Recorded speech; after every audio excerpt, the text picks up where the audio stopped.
일단은 말씀드린 것처럼 되게 오래전 일이에요. 한 20 몇 년 전? 그러니까 제가 초등학교 4학년 때 제가 처음 참가했을 때 들려드렸던 이제 그 똘비가 귀신을 본다는 걸 알게 된 사건이 있었잖아요. 빼빼로. 예. 예. 그 일이 있기 전이에요. 그러니까 제가 아직까지 얘가 귀신을 보고 뭐 이상한 걸 느끼고 한다는 거를 얘가 아직 저한테 말을 안 한 시기였어요. 그때가 4학년 새학기 시작되고 한 달? 조금 안 됐을 텐데 저랑 이제 똘비는 같은 반이었고 저희 학급에 하루는 이제 전학을 왔어요. 여자애 2명이. 근데 이제 보통 전학을 뭐 한 명 다른 반으로 배정할 때 2명이 왔더라고요. 지금 생각해보면. 같은 반으로 저희 반으로 배정이 됐더라고요. 그래서 그날 아침에 이제 선생님이 소개시켜준다고 둘이가 딱 들어왔는데 처음 인상부터 되게 이상했던 게 데칼코마니 아시죠? 옷 차림새나 메고 있는 가방이나 머리에 여자애들 핀 같은 거 꼽잖아요. 한 4학년 이런 애들, 10몇 살 다니는 애들은 똑같아요. 둘이가 왔는데. 그러니까 심지어는 양말까지도 똑같더라고요. 끼고 있는 팔찌며 액세서리며 뭐며 다 똑같아요. 데칼코마니 진짜 찍어놓은 것처럼 딱 다른 거라고는 얼굴 생김새 그리고 키 차이. 한 명은 되게 마르고 이제 조금 4학년 치고는 되게 저학년으로 보일 정도로 작은 아이였고 둘 다 여자아이였는데 한 명은 이제 거의 그때 초등학교 4학년 남자아이만큼 거의 비슷하게 큰 아이였어요. 그래서 이제 걔들 이름을 좀 편하게 부르기 위해서 작은 애를 작은 수영이라고 부르고 큰 애를 큰 수영이라고 부를게요. 이름이 정확히 기억이 안 나서 제가 일단은 가명으로 말씀을 드릴게요. 그렇게. 그래서 일단은 첫인상부터 되게 신기했어요. 아니 어떻게 저렇게 똑같이 해가지고 학교로 올 수가 있지? 그래가지고 맨 처음엔 저희가 생각으로는 자매인가? 쌍둥이들이 보통 이렇게 비슷하게 입히잖아요. 그렇죠. 그런데 생긴 게 완전 다른 거예요. 체격 차이도 있고. 그래서 뭐지? 했는데 선생님이 맨 처음에 애들 오면은 이름을 소개시켜주잖아요. 작은 아이 먼저 소개시켜주는데 얘는 어디 학교에서 전학을 온 뭐 김수영이다 이렇게 이름을 말씀해주고 잘 지내라 이렇게 하고 작은 수영이가 인사를 하고 이제 큰 수영이한테 가가지고 얘는 또 이름이 김수영이 학교도 똑같더라고요. 전학 온 학교가 김수영이다 얘랑도 잘 지내 이렇게 하고 이름도 똑같은 거예요. 전학을 오기 전 다니던 학교도 똑같고 되게 신기하다. 애들끼리 이제 수근수근 됐죠. 신기하다 하면서. 그래서 이제 수업을 했어요. 신기하잖아요. 1교시가 끝나고 점점점 한 명씩 몰리는 거예요. 얘들이 도대체 뭐 하는 애인가 자매인가 싶어서. 근데 자매라고 해도 이름이 비슷했지 이름이 같을 수는 없는데 이런 생각을 그때도 어렸지만은 다 그런 생각을 했나 봐요. 그래서 이제 이름도 너희 둘이 이름이 왜 똑같아? 다니던 학교가 왜 똑같아? 이러면서 한 명씩 계속 물어보니까 얘들이 하는 말이 작은 수영이가 보통 주로 말을 하더라고요. 큰 수영이는 이게 말 주변이 없어서 그런지 제 기억으로는 말을 그렇게 많이 하던 애는 아니었어요. 제 기억에. 작은 수영이가 얘기를 하는 게 어릴 때부터 같이 큰 친구래요. 그러니까 저는 이해가 되는 거예요. 저랑 똘비가 그렇잖아요. 그러다 보니까 얘들도 우리랑 비슷한 환경에서 자란 되게 친한 친구구나. 그래서 이렇게 옷도 똑같이 입고 소품 하나까지도 똑같이 하고 다니는 건가? 워낙 친하다 보니까. 여자애들은 또 그럴 수가 있잖아요. 그래서 자매처럼 지내네 이렇게 생각을 하고 그냥 넘겼어요. 그래가지고 이제 뭐 하루 이틀 이렇게 지나고 점점점 생활하면서 얘들을 알게 돼가는데 이게 점점 이상한 거예요. 예? 얘 둘이가 같은 자리에 앉았었거든요. 작은 수영이랑 큰 수영이가. 일단은 작은 수영이 같은 경우는 생김새가 그냥 평범한 여자애. 그리고 키도 왜소했어요. 근데 얘는 말을 되게 많이 했어요. 그러니까 수다쟁이라고 하죠, 보통. 쓰잘데기 없는 말도 많이 하고, 보통. 이제 막 이렇게 얘기를 하는데 말을 많이 하는 건 상관이 없는데, 이제 큰 수영이 같은 경우가 되게 말 주변도 없고, 말도 별로 안 하던 애고, 소심하는데 얼굴이 되게 이쁜 거예요. 키도 크고, 그 당시에. 그러니까 저는 맨 처음에 딱 얘를 전학 온 날 처음 봤을 때, 탤런트인가? 라고 싶을 정도로 진짜 이렇게 예쁘고 잘생긴 사람들 보면 뒤에서 후광이 비친다고 하죠. 네. 그러니까 아역 배우라고 생각될 정도로 정말 예뻤어요. 인형처럼 예뻤던 애라서. 그래가지고 이제 하루하루 이렇게 지나다 보니까 일단은 외형적으로 예쁘고 얘가 말을 별로 안 하고 말도 아끼고 하다 보니까 성숙해 보였나 봐요. 그래서 저도 그렇고 저희 반 애들도 그렇고 얘가 거의 다 첫사랑이었어요. 그때 당시. 왜냐하면 너무 조숙해 보이고 애가 네. 웃는 것도 막 조곤조곤하게 웃고 이러다 보니까 그렇게 애들을 이제 하루하루 지나가면서 알아가고 있는데 뭔가 이상했던 게 작은 수영이랑 큰 수영이가 항상 같이 붙어 다니고 무슨 일을 하던 간에 항상 같이 하는 거예요. 근데 친구니까 그럴 수는 있다라고 생각을 했는데 같은 반에서 지내다 보니까 뭔가 이상한 걸 느낀 게 작은 수영이가 큰 수영이를 약간 부린다는 느낌? 그러니까 친구로는 대하는데 아래로 보고 수영아 이것 좀 해줘, 수영아 저것 좀 해줘 이렇게 시키는 거예요. 예. 근데 이게 한두 번이면은 뭐 이렇게 너무 친한 사이다 보면 그렇게 부탁을 할 수가 있는데 사사건건 시키는 거예요. 모든 걸 하나하나. 혹시 뭐 가져왔어? 자기 건 찾아보지도 않아요. 그러니까 뭐 학용품이 있으면은 자기 앞에 필통이 있는데도 자기 필통은 들여다보고 뭔가를 찾고 없으면은 빌려야 될 거 아니에요. 옆에 수영이한테. 근데 찾아보지도 않아요, 얘는. 수영아, 뭐 좀 줘. 빌려줘도 안 해요. 뭐 좀 줘. 그럼 아무 말도 없이 큰 수영이는 꺼내가지고 자기 거 주고.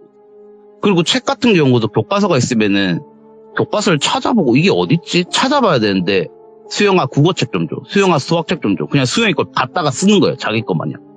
그리고 정작 수영이는 아무 말도 없이 그냥 빌려주고 자기는 정작 책이 없어요. 이게 너무 이상한 거예요. 얘를 부린다는 느낌? 그 어린 11살짜리 여자애가 어릴 때부터 큰 친구라는 애가. 그리고 정말 이상했던 게 얘가 항상 뭐를 하면은 작은 수영이 같은 경우가 뭘 어떻게 했냐면은 뭔가 중간에서 애들과 얘를 단절시키는 느낌? 오. 큰 수영이를. 왜냐면 항상 같이 붙어 있다 보니까 작은 수영이만 말을 하진 않을 거 아니에요. 그리고 큰 수영이가 워낙 외향적으로 예쁘다 보니까 남자애들이 한마디 툭툭 던져요. 친해지고 싶어서. 그래서 이제 큰 수영이랑 대화를 하려고 하면 중간에 끼어들어요. 항상. 그러면서 그건 아니지, 저건 아니지 이러면 수영이 말을 막으면서 결국에는 대화하는 상대가 자기가 되는 거예요. 그 남자애랑. 너무 이상하다. 조금 이기적인가? 그리고 뭔가 점점 지날수록 얘가 외향적으로 되게 예쁘고 하다 보니까 작은 수영이가 큰 수영이가 하는 행동이나 옷차림, 뭐 액세서리 이런 거를 따라한다는 느낌이 드는 거예요.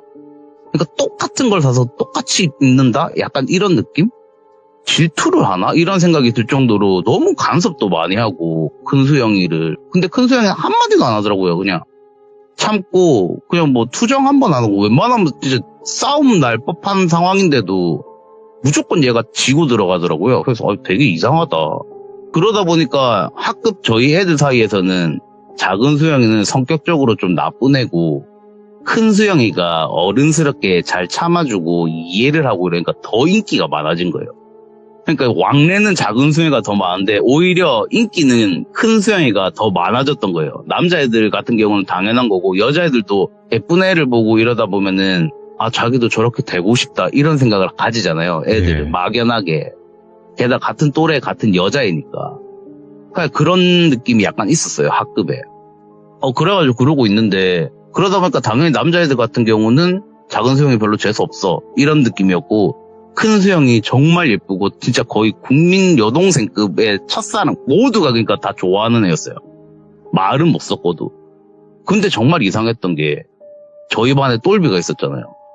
똘비는 이상하게 큰 수영이보다 작은 수영이를 신경을 쓰는 거예요. 온 첫날부터. 그래서 제가 물어봤어요. 예.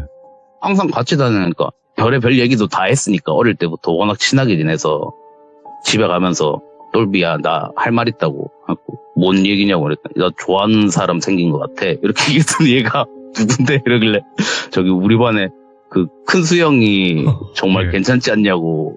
그때가 되게 부끄럽죠. 첫사랑이니까. 아련하지. 이런 감정이 몽골몽골 올라오는 감정이 처음이다 보니까 살면서. 네. 그래서 이제 고민 상담할 때 얘가 어른스러우니까 말을 했어요. 그랬더니 얘가 이렇게 가만히 그냥 아무 말도 없이 걷더니 난 작은 수영이가 더 괜찮은 것 같은데 이러는 거예요. 예? 이게 못생긴 얼굴은 아닌데 솔직히 그냥 처음 봤을 때 그 나이 또래 애들은 예쁜 애를 좋아하잖아요. 그리고 성숙하고 얘는 너무 가벼워 보이는데 얘가 여자 취향이 이랬나? 이런 생각이 드는 거예요. 워낙 어리다 보니까 그때는 그런 얘기를 안 하다 보니까. 그래서 너도 취향이 참 특이하다. 야 우리 반 남자애들도 그렇고 다른 반 남자애들 다 큰 수영이 좋아 안 하는 사람 없을 거라고. 다들 마음 있는데 너무 작은 수영이를 좋아한다냐니까. 난 뭐 큰 수영이 뭐가 좋은지도 모르겠고 난 잘 모르겠다고. 그래서 제가 속으로는 인마가 부끄러움을 타는구나. 예. 지도 좋아하면서. 그런 생각을 막연히 가지고 있었어요. 그렇게 그러고 있는데 이게 똘비만 그런 게 아니고 얘가 잘생겼잖아요. 그러다 보니까 작은 수영이가 점점점 얘한테 접근을 하는데 그걸 받아주는 거예요. 오. 똘비가.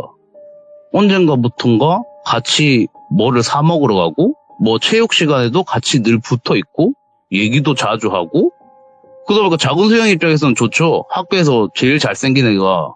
그러다 보니까 저는 좀 이상하더라고요, 그게. 근데 뭐 친구 취향이 그렇다는데 뭐 제가 뭐 중간에서 뭐라 할 수도 없고.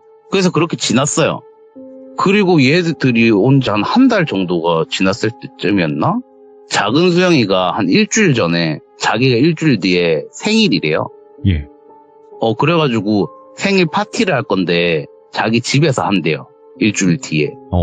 그래가지고 어디 몇 시까지 학교 앞으로 와 이러는 거예요. 보통 주소로 가르쳐주잖아요. 오라고. 집에 초대하는데.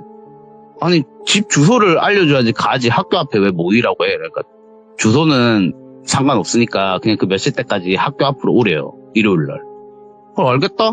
이러고 이제 가는데 약간 좀 특이하다고 느꼈던 게 얘네들이 항상 등하교를 같이 했거든요. 네. 큰 수영이 작은 수영이가. 근데 그때 당시에 학교에 무조건 차를 끌고 오는데 그때가 한 1990 몇 년도였는데 저희가 초등학교 4학년이니까. 예. 근데 그 당시에 벤츠를 몰고 왔어요. 그러니까 그때 당시에 외제차가 별로 없었거든요.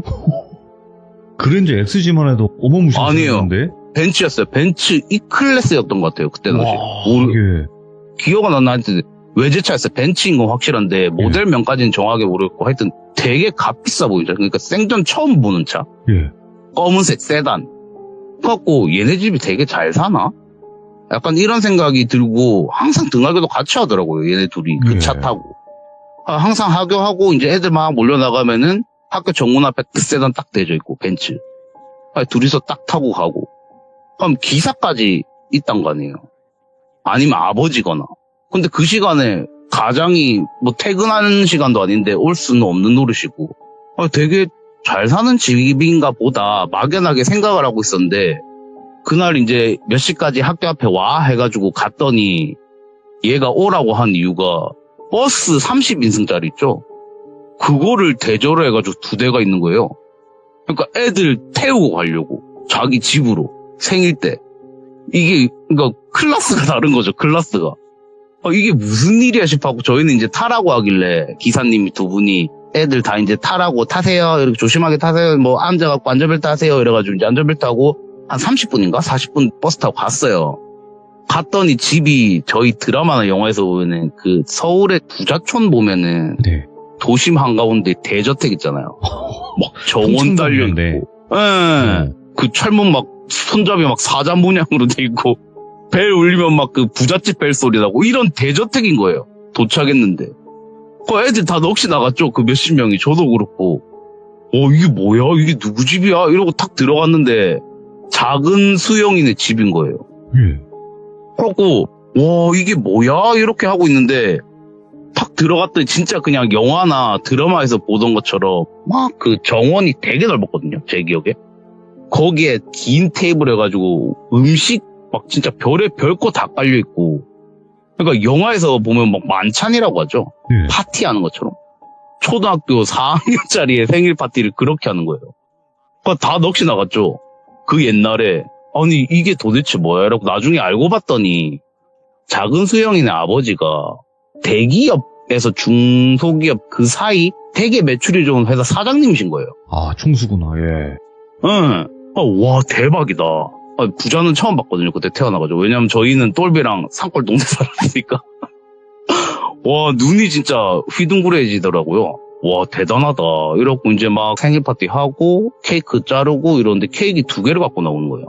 케이크 보통 1개 갖고 나오잖아요. 얘 생일인데. 그래 딱 봤더니 큰 수영이가 그 다른 케이크 앞에 서요. 뭐지? 이래 봤더니 큰 수영이도 생일이래요. 오늘이. 이제 딸도 아닌데 근데 얘까지 왜 챙겨줘? 이 생각을 했어요. 저희는. 네. 뭐지? 이래갖고 이제 뭐 케이크 하고 또 이제 애들끼리 막 먹으면서 놀고 막 이러고 있는데 막 이제 작은 수영이가 여자애들 모아놓고 막 떠들고 있는 거예요. 보통 이제 같이 안 놀잖아요. 그 어릴 땐. 네. 남자는 남자애들끼리 모여서 놀고 여자애들이 여자애들끼리 수다 떨고 놀고 부끄러우니까 서로. 막 그러고 있는데 왁자지껄 떠드니까 소리가 들리잖아요. 네.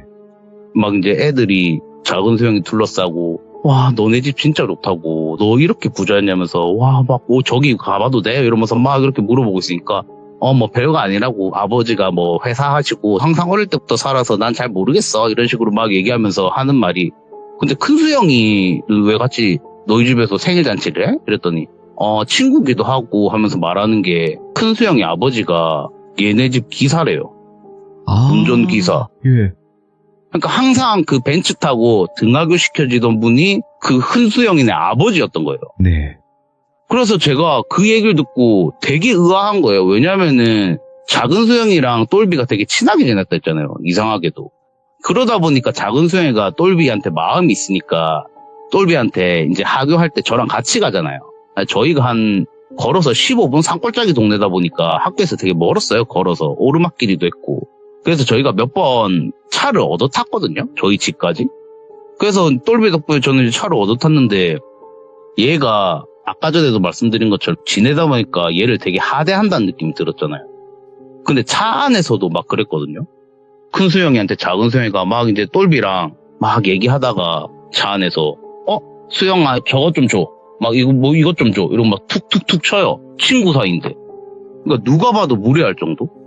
어린 나이인 저희가 봐도 되게 무례할 정도로 막 머리를 툭툭툭 치고 부르는데 말로 부르고 이렇게 좀 부탁하는 어조로 하면 될 텐데 그냥 줘. 뭐 명령식으로 그렇게 하는데 얘는 한마디 군소리도 없이 뭐 주고 이거 줄까 이랬다가 그거 말고 이러면 또 이렇게 주고 이러는 거예요. 앞자리에서. 그 셋톱박스 있잖아요. 자동차. 거기서 뭐 꺼내가지고. 이게 좀 너무하다. 친구 사이라도 아무리 그래도 학교에서도 그렇고 막 그렇게 했는데 이 기사분이 큰 수영이는 아버지잖아요. 기분이 되게 나쁘셨을 텐데 자기 딸내미가 옆에서 친구라는 애가 뒤에서 막 툭툭 발로 치면서 이제 앞자리 보조석 등판 막 차면서 뭐 좀 달라고 막 이렇게 무례하게 하는데도 왜 한마디도 안 하셨지 이런 생각이 드는 거예요. 기사분이 큰 수영이는 아버지라고 하다 보니까 저희가 본 게 있는데 좀 이상하다. 그 기사분도 그냥 무표정으로 운전만 하고 계셨거든요. 예. 아무 말도 안 하고. 좀 이상하네. 아버지가 바로 옆에서 자기 딸내미가 그런 취급을 당하는데도. 그래서 제가 생각한 게, 이게 고용된 사람이다 보니까 드라마나 영화에서 보면 그렇잖아요. 주인집 딸내미랑 기사집 딸내미, 이게 아버지의 계급 차이가 있다 보니까, 여기서도 자식 사이에서 계급 차이가 있구나. 어릴 때부터. 이게 기사분이시다 보니까 거기서 묵으시더라고요. 제가 큰 수영이 어머니는 본 적이 없고 아마 제 기억에 부녀가 2분이서만 사셨어요. 제 기억에. 그래서 이제 수영이도 그 집에서 살더라고요. 자기 아버지가 거기서 숙식을 모든 걸 해결하니까 같이 지내면서 작은 방에서. 그래가지고 그러다 보니까 계급 차이가 있구나. 자식들 사이에서도. 그냥 막연히 그렇게 생각을 하고 넘겼죠. 네. 좀 큰 수영이 안 됐다. 그리고 이제 생일 파티가 끝나고 월요일이 되고 저희가 등교를 했어요. 평상시처럼 학교 생활하는데 학급 분위기가 바뀐 거예요. 그 생일 파티 이후로. 작은 수영이를 더 떠받드는 거예요. 애들이. 특히 여자애들이. 남자애들 같은 경우는 마음속에 품은 게 큰 수영이기 때문에 별반 차이가 없었는데 작은 수영이 아버지는 회사 회장이고 되게 부잣집 딸내미고 그리고 큰 수영이 같은 경우는 그 집에 딸려있는 기사의 딸이잖아요. 운전기사 딸이니까 그거를 흠을 잡아서 그런 건지 아니면 생일 파티 때 얘들끼리 무슨 말이 오간 건지 모르겠는데 학급 분위기가 바뀐 거예요. 그러니까 이게 지금 생각해보면은 어릴 때는 몰랐는데 약간 애들 사이에서 큰 수영이를 부러워하면서도 같은 반 여자애들이 우상의 대상으로 생각을 하면서도 아마 질투를 느꼈나 봐요. 그간. 네. 왜냐하면 얘가 공부도 되게 잘했거든요. 큰 수영이가. 그러니까 완벽했어요. 거의. 그러다 보니까 이게 질투심을 은연중에 애들이 느끼고 있다가 틈잡을 게 하나 생겼잖아요. 뭐 직업은 기천이 없다지만 그 어릴 땐 그런 게 어딨어요. 그냥 마냥 회장은 멋져 보이고 운전기사는 조금 하대하는 거죠. 네. 그러니까 흠을 하나 잡은 거예요. 이 완벽한 애인 줄 알았던 애가. 아버지가 일개 운전기사야? 이런 식으로 해서 학급 분위기가 완전 바뀐 거예요. 그러니까 작은 수영이를 떠받들어주고 완전 왕따처럼 비슷하게 시키더라고요. 큰 수영은 또 별로 신경을 안 쓰더라고요. 애가 성격이 워낙 조신해서 그런지 어른스러워서 그런지. 근데 되게 안 됐죠. 저희가 보는 입장에서는 특히 좋아하는 애인데. 근데 막 이렇게 뭐라고 하기에는 용기가 또 없고 그 당시 나이가 있으니까. 그래서 안 됐다 생각하고 이렇게 넘기고 있는데 그 생일 파티 이후로 작은 수영이가 큰 수영이를 대하는 게 더 심해지는 거예요. 아니, 무슨 일이 있었냐면은 만약에 작은 수영이가 10번이고 큰 수영이가 11번이잖아요. 저희 학급 보면은 번호 있잖아요. 번호. 출석 번호? 이런 것처럼 1번 누구, 2번 누구 이렇게 돼 있으니까 작은 수영이 10번, 큰 수영이 11번 요로 했어요. 예를 들자면은 그렇게 돼 있는데 이제 쪽지 시험? 이런 거 치잖아요. 그러니까 쪽지 시험을 치면은 몇 학년 몇 반, 뭐 10번 작은 수영 쓰고 뭐 11번 큰 수영 이렇게 쓰잖아요. 네. 근데 선생님이 이제 쪽지 시험 끝내고 딱 걷었는데 선생님이 하나하나 확인하면서 수영이 너 일로 나와봐 이런 거예요. 작은 수영이 보고. 작은 수영이가 선생님 왜 그러세요? 하고 나갔더니 야 너 10번인데 11번 김수영이라고 쓰면 어떡해. 이름이 똑같은데 수영이랑. 선생님이 헷갈리잖아. 이렇게 얘기를 한 거예요. 그러니까 선생님 죄송합니다. 제가 실수했나 봐요. 다시 고칠게요. 이러고 10번으로 고치더라고요. 그 교탁에서. 그리고 이제 선생님이 그러면 이제 뭐 학교 잘하고 어디 뭐 딴 데로 되지 말고 이러고 종례가 끝났어요. 그리고 이제 애들은 나갈 준비하고 있는데 갑자기 뺨 때리는 소리가 쫙 나는 거예요. 오. 이게 뭔 소리야 이러고 애들이 순간 조용해져가지고 탁 봤더니 작은 수영이가 큰 수영이 뺨을 갈긴 거예요. 그냥 대뜸. 예. 큰 수영이는 이제 맞은 볼이 이렇게 잡고 얼굴 숙이고 있고 거기 저희는 어리니까 아직 11살이면 아직 애들이잖아요. 이렇게 얼빠져가지고 이게 뭔 일이야 이러고 그냥 가만히 둘이 쳐다보고 있는데 얘가 하는 말이 야 김수영 너 내가 10번이라고 쓰라고 했지. 네가 11번이 아니고 내가 11번이라니까 너 10번이야 10번 이런 거예요. 지가 10번인데 얘가 뭔 얘기를 하는 거야 도대체 라고. 내가 첫날부터 그랬잖아. 네가 10번이고 내가 11번이야 알겠어 이러면서 고함을 막 지른 거예요. 그리고 휙 가버려요. 이게 뭐야 도대체? 저희는 어리니까 아직 이런 생각을 했어요. 이게 도대체 무슨 상황이지? 얘가 맞을 짓을 했나? 그리고 작은 수영이가 10번이고 큰 수영이가 11번인데? 지그들 마음대로 이렇게 번호가 바뀐다고 바뀔 수가 없는 거잖아요. 그리고 만약에 시험을 치는데 이름도 똑같은데 만약에 번호를 바꿔서 쓰면 서로 시험지가 바뀌는 거 아니에요? 시험 성적이. 그래서 제 생각으로는 애들도 아마 그렇게 생각했을 거예요. 혹시 대리시험 이런 건가? 왜냐면 큰 수영이가 워낙 공부를 잘하니까 얘는 공부를 별로 못했거든요. 작은 수영이는. 그래서 혹시 시험지를 바꿔가지고 성적을 바꾸려고 그러는 건가? 예. 이런 생각도 들고 근데 물어보지 못하겠는 거예요. 얘는 뺨 맞고 이제 작은 수영이는 휙 나가버리고 지 가방 들고 큰 수영이는 그냥 뺨 맞은 채로 그냥 가만히 앉아있다가 아무 말도 없이 그냥 짐 챙겨가지고 다시 가방 들고 나가는 거예요. 학교를 같이 하니까. 그러면서 나가면서 하는 말이 수영이 기다리겠다 이러면서 나가요. 화도 안 내고. 도대체 저들은 무슨 관계인가 했어요. 이게 무슨 도대체 뭐야 이러고 있는데 똘비가 이제 툭툭 치더라고요. 가자고. 네. 저는 넉나가 있다가 얘가 치니까 그래 알겠다 이러고 후다닥 짐 챙겨가지고 이제 같이 따라 나가는데 그때가 월요일 지나고 화요일이었나? 하여튼 뭐 수요일이나 뭐 그랬는데 그 주말에 뭐 하냐요 저보고. 똘비가 가면서 하는 말이 가지고 왜? 뭐 심심해서 그래? 이러면서 이제 뭐 주말에 공이라도 찾까 애들 모아가지고 이랬더니 그게 아니고 주말에 시간 좀 비우래요. 너 시간 괜찮냐고.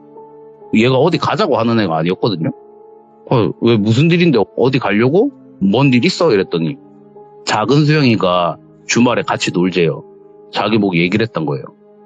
그래가지고 그럼 너희 둘이 놀고 오면 되지 왜 나까지 가자고 하냐 이러니까 큰 수영이도 온대 이러는 거예요. 그러니까 여자애가 2명 오니까 지 혼자 가기가 좀 얘도 어색했나 봐요. 그래가지고 저보고 같이 가자는 거예요. 그때 당시에 저희가 살던 곳이 부산이었거든요. 근데 저희 동네 근처에 사직구장 아시죠? 롯데자이언츠. 거기 사직구장이 걸어서 한 30분 가면 있을 정도 되게 가까웠어요. 저희 동네랑. 그래가지고 거기에 지금은 있는지 모르겠는데 거기 구장 근처에 자전거 대여해주고 하는 곳이 있었거든요.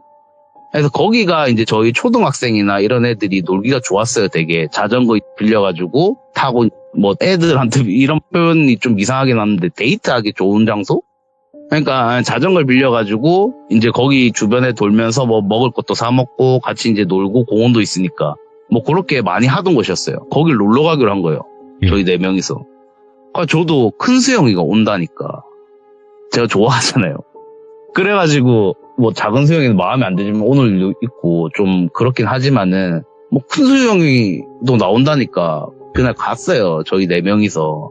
그러니까 이제 자전거 서로 빌려가지고 노는데 이게 아니나 다를까 작은 수영이는 똘비랑만 있고 싶어 보이더라고요. 아, 예. 그래서 저도 이 둘이 빠져주면은 큰 수영이랑 같이 있을 수 있잖아요. 둘이서. 얘기도 좀 하고 얘가 워낙 말수가 없다 보니까 안 그래도 대화 좀 나누고 싶었는데 잘 됐다 싶어가지고 작은 수영이가 이제 똘비 데리고 막 자전거 타고 어디로 가더라고요. 둘이서. 저는 이제 큰 수영이랑 이제 둘이 남아갖고 잘 됐다 싶어갖고 막 이제 자전거 타다가 점심때쯤 돼가지고 핫도그 이런 거 사 먹고 이러고 있었어요. 큰 수영이도 이제 같이 먹고 옆에서 막 이러고 있는데 얘가 그냥 조용히 그냥 뭐 자기 할 것만 하고 되게 표정이 아직 11살밖에 안 된 애인데 너무 어두운 거예요. 네. 웃지도 않고. 그러니까 용기 내서 말을 걸어야겠다.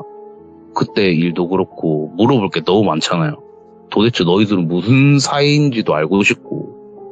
제가 이제 수영이한테 야 너 괜찮냐고 그때 안 맞고 뭐 왜 그런 거냐고 그러니까 괜찮다고 뭐 어릴 때부터 늘상 있던 일이라서 나 별로 상관 안 한다고. 얘가 그냥 화를 안 내는 거예요. 화 한 번도 안 내니까 그렇게 당하면서도 작은 수영이한테. 그러니까 제가 이게 듣다 보니까 화가 나더라고요. 그래서 화를 냈어요. 아니 넌 바보도 아니고 키도 그렇게 크고 얼굴도 예쁘고 공부도 잘하고 네가 작은 수영이보다 꿀리는 게 없는데 왜 당하고만 있냐 하고 막 얘기를 하다 보니까 저도 흥분을 했나 봐요. 예. 그러니까 해서는 안 될 말이었던 것 같은데 왜 아버지 직업 때문에 그러냐면서. 아버지 직업 아버지 직업이고 너희 둘 문제는 너희 둘 문제지. 왜 네가 맨날 참고 당하고 사냐고 막 쏘아붙였더니 얘가 한참을 듣고만 있더라고. 그냥 가만히 앉아가지고 저를 이렇게 쳐다보면서 그때 했던 말이 아직도 기억이 나는데 살려면은 뭔들 못해 이러는 거예요. 예? 11살짜리 애가 뭐야?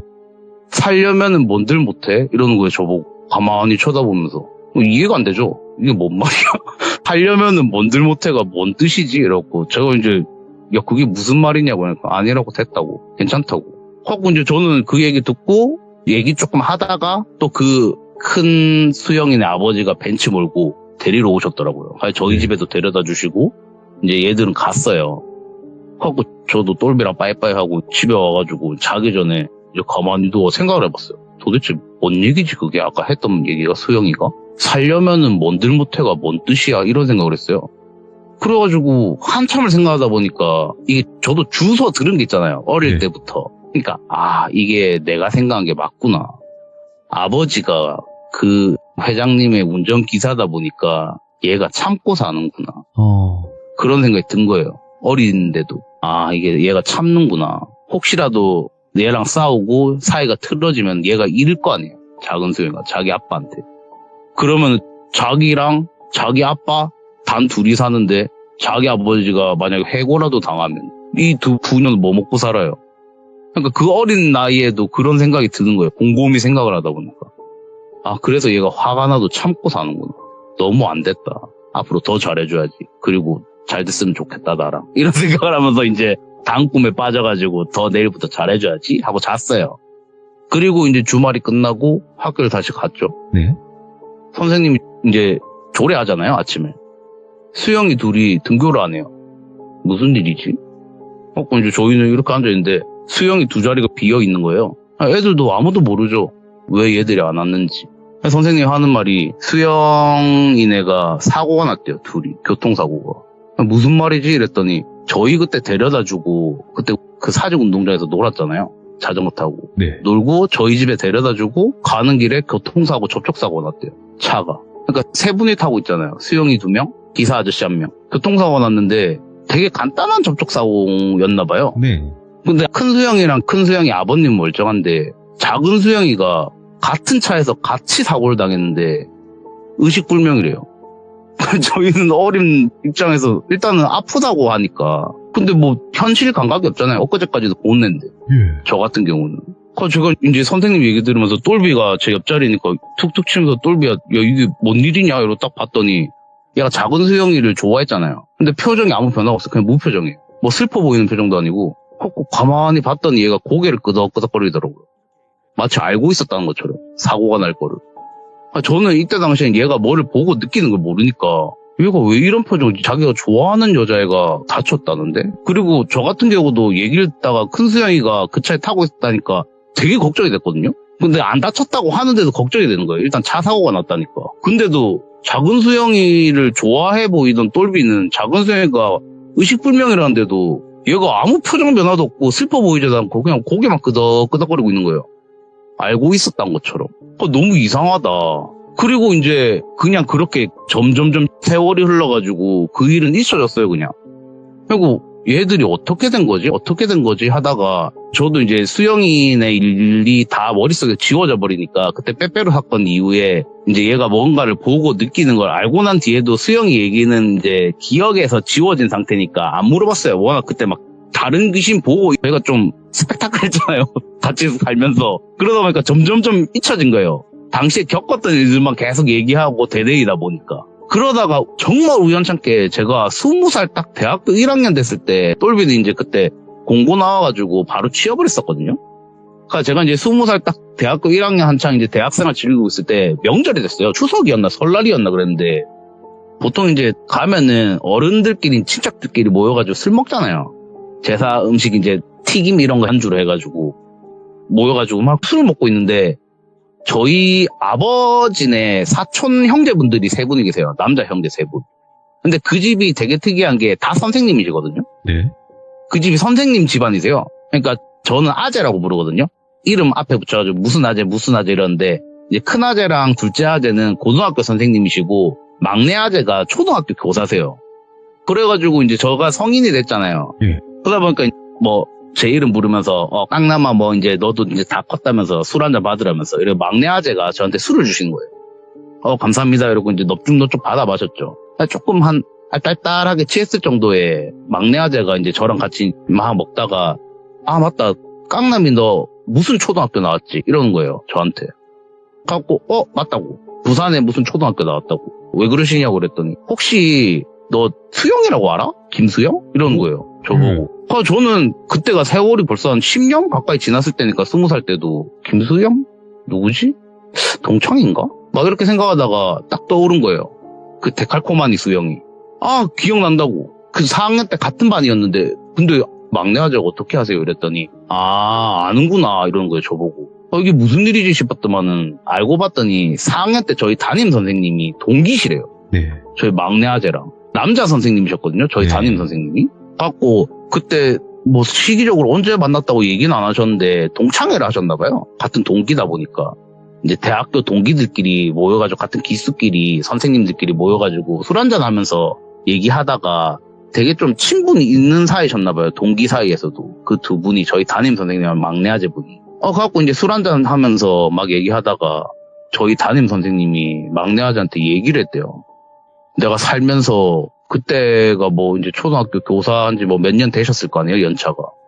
내가 이거는 교사 생활 접고 나서도 못 잊는 일이 있대요. 그러면서 하는 말이 저희 그때 수영이 얘기를 하시더래요. 수영이가 교통사고 당했잖아요. 그래가지고 담임 선생님 입장에서 걱정이 되죠. 반에 2명이, 한 명은 의식불명에, 한 명은 같이 타고 있어가지고 사고 당해가지고 이제 병원에 입원해 있는 거는 같은데 연락이 없으니까 애가 어떤지 하고 한참 걱정을 하고 있는데 한 3, 4일쯤 뒤에 작은 수영이 아버지가 학교에를 연락도 안 하고 찾아오셨대요. 갖고 이제 마침 잘 됐다. 선생님 입장에서는 안 그래도 애가 아픈데 병원에 계실 분들인데 전화하면 또 민폐일까봐 전화를 못 하신 거예요. 계속 그냥 안부만 주변에다 물어보고 아시는 분들한테. 그렇게 하니까 오랜만에 뵌 거잖아요. 작은 수영이네 아버지를. 갖고 마침 잘 됐다. 수영이 어떤지 한번 상태나 좀 예의 바르게 좀 언짢지 않으시게 여쭤보자. 이래가지고 물어본 거예요. 수영이 괜찮냐고. 얼굴이 안 본 지는 뭐 얼마나 됐겠지만은 이게 수영이가 애가 의식불명이다 보니까 정말 초췌해져 있더래요. 얼마나 마음고생이 심하셨으면. 아버님 얼굴이 다 상해가지고 입술도 다 막 갈라진다고 하죠. 사람이 물 안 먹으면 갈라지잖아요. 정말 초췌한 모습으로 오셨더래요 학교에. 그러니까 수영이 괜찮냐고 이제 수영이 안부를 막 묻고 있었더니 이제 아버님이 하시는 말씀이 애 아직 의식불명 상태고 병원에서는 하는 말이 의사도 장담을 할 수가 없대요. 언제 깨어날지. 뇌가 손상이 된 것 같은데 뭐 모르겠다고. MRI 뭐 그때 당시에는 또 의료기술이 별로 발달이 안 됐던 시기잖아요. 아무리 돈이 그렇죠. 많아도. 네네네. 그러다 보니까 이제 병원에서 확진을 못 내려주더래요. 마냥 이제 있고 이제 그 작은 수영이나 어머니는 병원에 계시고 아버님이 학교에 찾아오신 거예요. 그리고 하시는 말씀이 막 이제 수영이 얘기 물어보시니까 대답은 해주시고 한다는 말이 혹시 큰 수영이네 연락되냐고. 네. 갖고 갑자기 큰 수영이를 찾으니까 선생님 입장에서는 물어보잖아요. 왜 찾냐고. 그리고 같이 병원에 있을 텐데 왜 수영이를 학교에 오셔서 찾냐고. 그리고 같이 살잖아요. 수영이는 아버님이 운전기사분이시니까 같이 살았거든요. 작은 수영이네 집에서, 그 저택에서. 왜 여기 와서 큰 수영이를 찾으시냐고. 그랬더니 사라졌대요. 큰 수영이랑 큰 수영이 아버지가.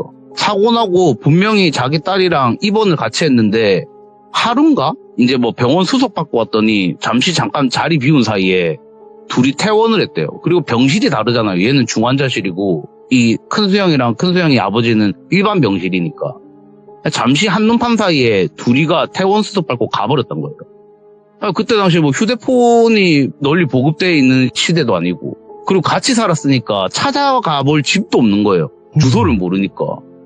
어릴 때부터 같이 운전기사로 같이 살았는데도 아무것도 모르는 거예요. 이 두 분야에 대해서. 이게 어떻게 된 일이지? 이라고 이제 찾은 거예요. 아버님 입장에서 걱정이 되니까. 그래가지고 찾다가 도저히 이게 길이 없으니까 그렇다고 경찰에 신고하기도 그렇잖아요. 아무 죄도 없는 사람들인데. 그래가지고 찾다가 답답해가지고 학교에 온 거예요. 학교에 오면 알 수 있나 싶어서. 그랬다. 그게 무슨 말씀이냐고. 저도 연락 안 된다고 아버님이랑. 수영이나 아버님이랑 연락 안 되고 수영이도 지금 학교 안 온 지 그때 사고 난 뒤부터 작은 수영이도 그렇고 그때부터 안 왔다고 수영이도 학교. 이게 무슨 일이냐 이랬더니 속으로 생각하셨대요. 저희 담임 선생님이. 혹시 이거 사고 책임을 물으려고 얘를 찾나? 왜냐면 운전을 큰 수영이 아버지가 했잖아요. 그러다 보니까 큰 수영이 아버지랑 큰 수영이한테 혹시 화풀이를 하려고 그러시나? 이런 생각이 드셔서 그리고 학생 기록부에도 주소도 그 작은 수영이 집으로 돼 있대요. 선생님도 뭐 알려줄 것도 없었지만은 알려주기도 좀 그랬대요. 그런 생각이 들다 보니까 혹시나 해코지 하려고 그러나? 화풀이 하시려고?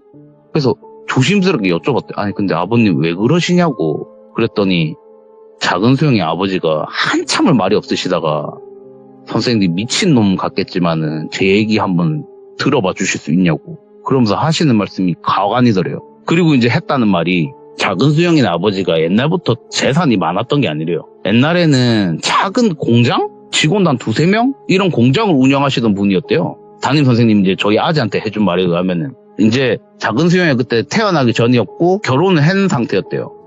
그러니까 정말 열심히 일을 하고 막 이렇게 하다가 어느 날인가 사업하시는 분들 보면은 무속인 분들? 이런 점쟁이 분들 찾아가서 물어보잖아요. 사업은 이런 거. 갖고 자기 와이프 이제 그 작은 수영이네 어머니가 남편 보고 사업을 하다 보니까 여보 이거 우리 그냥 믿져야 본전이니까 내가 누구한테 소개받은 데가 있다.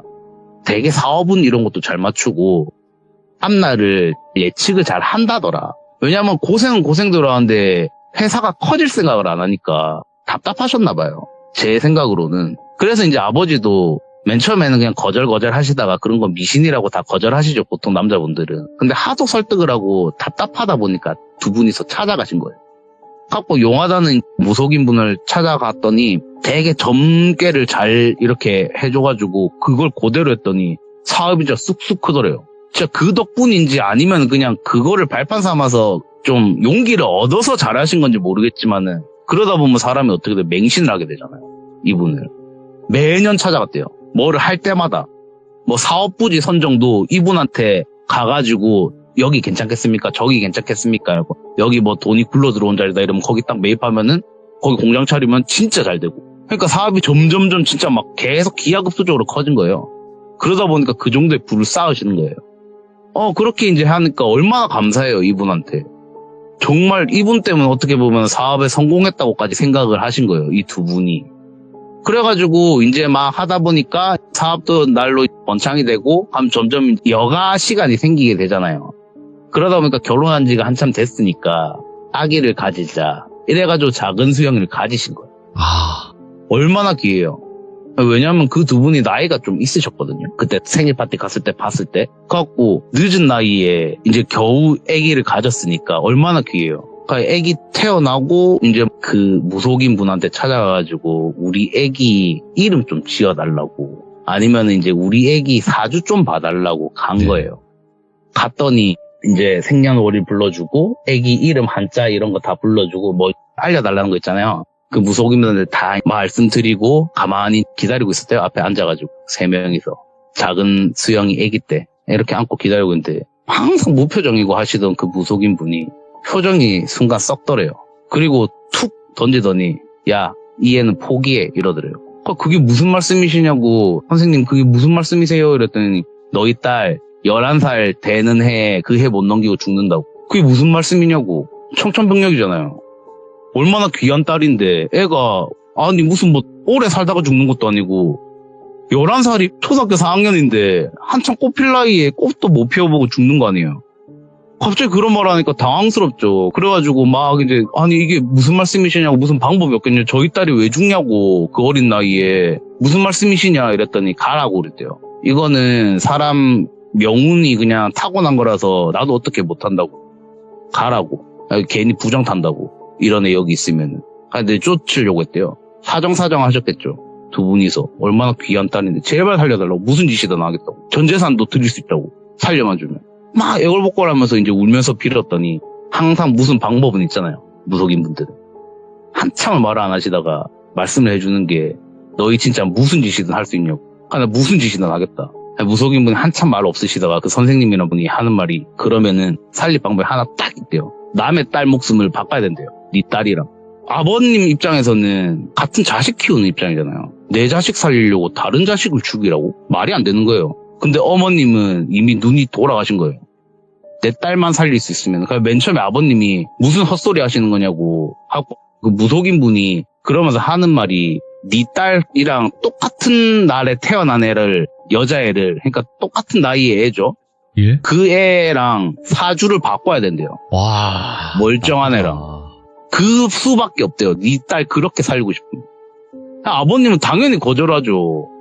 아니 내 딸의 목숨이 귀하긴 하지만 남의 딸 목숨도 귀하잖아요. 아무 죄 없는 애 목숨이랑 바꿔치기를 한다는 건데 진짜 죽는 사주면은. 그래서 아버님은 됐다. 난 그렇게는 못한다. 뭐 집안에서 온실도 화초처럼 키우고 뭐 진짜 뭐 돈은 많으니까 어릴 때부터 그냥 병원에 무슨 무균실 이런 데서 키우면 키웠지 난 그렇게는 못하겠다고. 이게 뭐 죽을 위험이 안 닥치게만 하면 되는 거 아니에요. 그럼 어떻게든 비껴나갈 수도 있으니까. 근데 어머님이 눈이 도신 거예요. 딸 살리려고.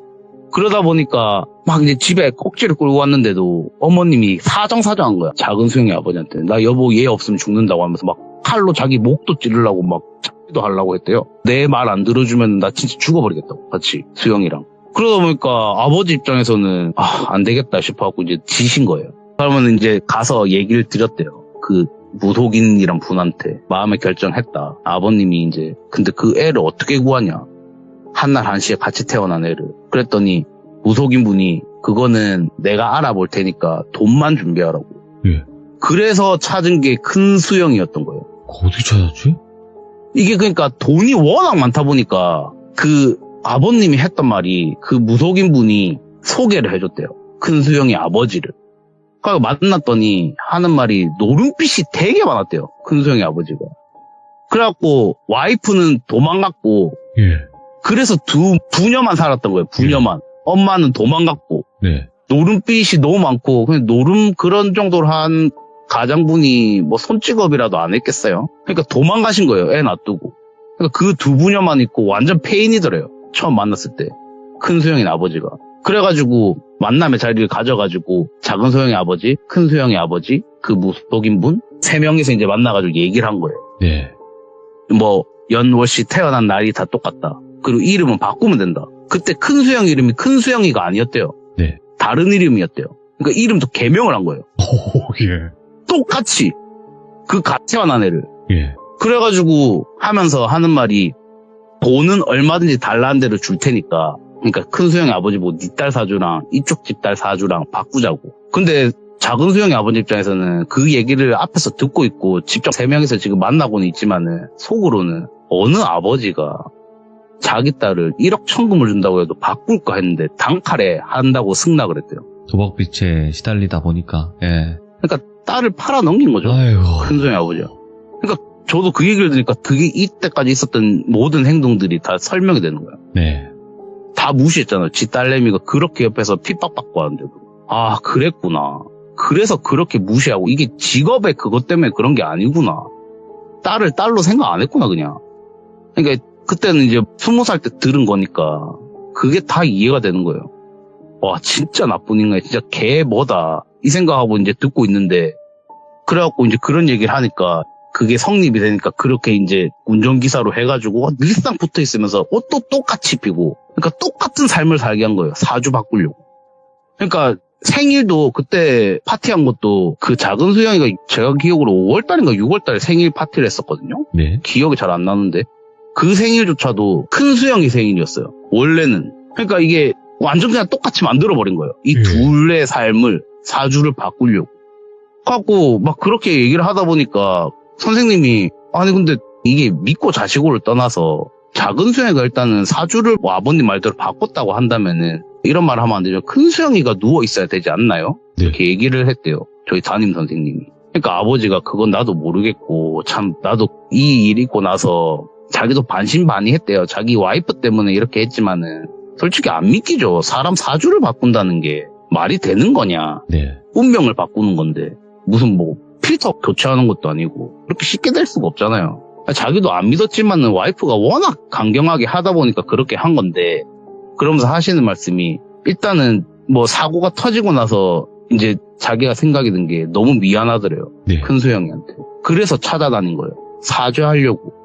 그리고 이게 벌 받은 것 같다. 우리가 이렇게 나쁜 짓을 하려고 하다가 오히려 우리 애가 사고 난 게 그래서 천벌 받아서 그런 것 같다. 이런 식으로 말씀을 하시더래요. 그래서 너무 미안하다고 사죄를 하고 싶은데 이 두 부녀가 사라졌다고. 네. 혹시나 선생님 아실 수 있겠냐고.